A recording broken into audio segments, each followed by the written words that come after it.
मूर्तिजापूर शहरातून एक अत्यंत धक्कादायक आणि चिंताजनक घटना समोर आली आहे। शहरातील जुन्या घरकुल परिसरात घराचा जिना कोसळून 14 वर्षीय नमीरा खान ही मुलगी गंभीर जखमी झाली आहे। ही घटना शनिवारी दुपारी सुमारे 2:30 वाजताच्या सुमारास घडली। मिळालेल्या माहितीनुसार नमीरा खान ही आपल्या घरात काम करत असताना अचानक जिना तिच्या अंगावर कोसळला। मोठा आवाज झाल्यानंतर परिसरातील नागरिकांनी तात्काळ घटनास्थळी धाव घेतली आणि ढिगाऱ्यातून नमीराला बाहेर काढले।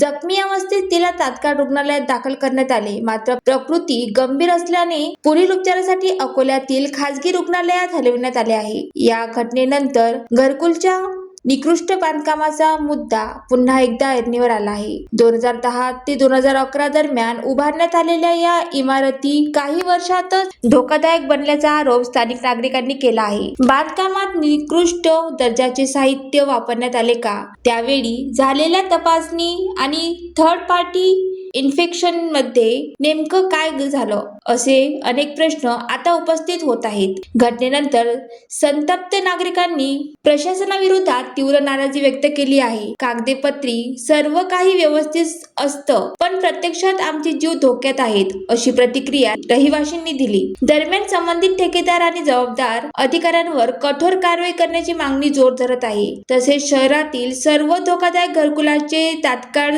स्ट्रक्चर ऑडिट करण्याची मागणीही होत आहे। ही घटना केवळ अपघात नसून प्रशासनाच्या निष्काळजीपणाचे गंभीर उदाहरण असल्याची भावना व्यक्त होत आहे। आता तरी प्रशासन जागे होणार का, हा मोठा प्रश्न उपस्थित झाला आहे। ज्वालादीप न्यूज करिता रुपाली खडसे, मूर्तिजापूर।